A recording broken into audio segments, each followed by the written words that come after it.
முக்கிய செய்தியாக பார்த்து வருகிறோம். தவிக ஆட்சியை கவிழ்க்க ஊத்தங்கரை எம்எல்ஏவிடம் குதிரை பேரம் நடத்தியதாக பதியப்பட்ட வழக்கை சிபிஐக்கு மாற்றக் கோரி மனு அளிக்கப்பட்டிருந்தது.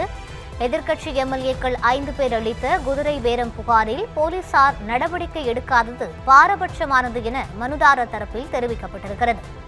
இந்த வழக்கு தொடர்பான விசாரணையில் குதிரை பேரம் தொடர்பான ஊத்தங்கரை எம்எல்ஏ புகார் மீதான வழக்கை ஏன் சிபிஐக்கு மாற்ற வேண்டும் என தலைமை நீதிபதி அமர்வு கேள்வி எழுப்பியது.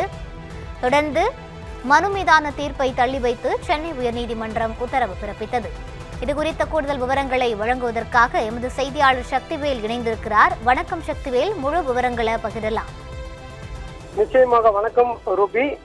ஊத்தங்கரை தவிக எம்எல்ஏவிடம் குதிரை பேரம் பேசியதாக திருவல்லிக்கேணி போலீசார் வழக்கு பதிவு செய்த வழக்கையும் சிபிஐக்கு மாற்ற கோரி திருப்பூரை சேர்ந்த வழக்கறிஞர் பாலசுப்ரமணியன் என்பவர் சென்னை உயர்நீதிமன்றத்தில் வழக்கு தாக்கல் செய்துள்ளார். அந்த மனுவில் புகார் அளித்து 4 நாட்களுக்கு பின் வழக்கு பதிவு செய்ததும், புகார் கிடைக்க பெறும் முன்பே ஆரம்பகட்ட விசாரணை நடத்தப்பட்டதும், பேரம் பேசியதாக கூறப்படும் நிகழ்வு ஊத்தங்கரையில் நடந்தபோது திருவல்லிக்கேணி போலீசார் வழக்கு பதிவு செய்துள்ளது சந்தேகத்தை ஏற்படுத்தியுள்ளதாக குறிப்பிட்டுள்ளார். மேலும் ஊழல் தடுப்பு சட்டத்தின் கீழ் அளிக்கப்படும் புகார்களை விசாரிக்க லஞ்ச ஒழிப்புத்துறை உள்ளபோது திருவல்லிக்கேணி போலீசார் வழக்கு பதிவு செய்ததில் அரசியல் உள்நோக்கம் உள்ளதாக அந்த மனுவில் குறிப்பிட்டுள்ளார். மேலும் அந்த மனுவில் அதிமுக எம்எல்ஏக்கள் ராஜினாமா செய்துவிட்டு தவிகவில் இணைந்தது, மதிமுகவை சேர்ந்த 2 எம்எல்ஏக்களை ராஜினாமா செய்யும்படி கூறியபடி முதல்வர் விஜய் தெரிவித்ததாக வைகோவே பேட்டி அளித்துள்ளார்.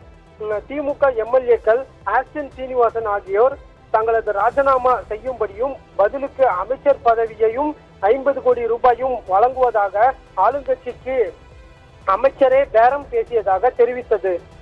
வழக்கில் கைது செய்த தன்னை தவிகவில் இணையும்படி போலீசார் நிர்பந்தித்ததாக திமுக எம்எல்ஏ அனிதா ராதாகிருஷ்ணன் தெரிவித்தது போன்ற புகார்கள் மீது சிபிஐ விசாரணை நடத்த உத்தரவிட வேண்டும் எனவும் கோரிக்கை வைக்கப்பட்டது.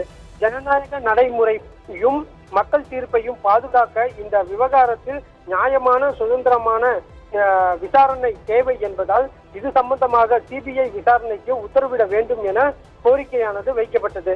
மேலும் தவிக எம்எல்ஏக்களிடம் பேரம் பேசியது தொடர்பாக வழக்கின் விசாரணைக்கு தடை விதிக்க வேண்டும் எனவும் அந்த மனுவில் கோரிக்கை வைக்கப்பட்டுள்ளது. இந்த வழக்கு தலைமை நீதிபதி அரவிந்த் தர்மாதிகாரி மற்றும் நீதிபதி ஜி அருள்முருகன் அமர்வில் விசாரணைக்கு வந்தபோது மனுதாரர் தரப்பில் ஆஜரான மூத்த வழக்கறிஞர் என் ஜோதி தமிழகத்தில் நடந்து வரும் குதிரை பேரங்களை கண்மூடி வேடிக்கை பார்த்து கொண்டிருக்க முடியாது.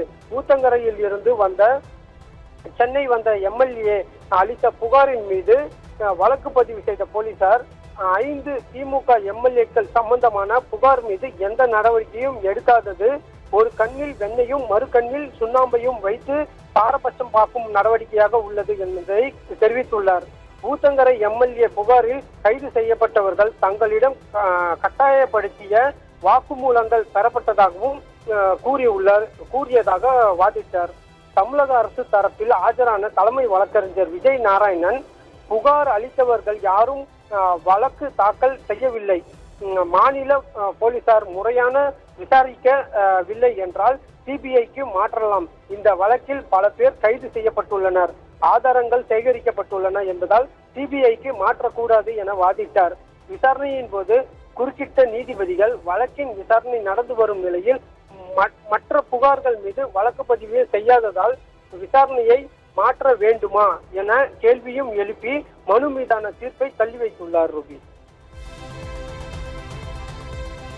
விரிவான விவரங்களை வழங்கியமைக்கு நன்றி சக்திவேல்.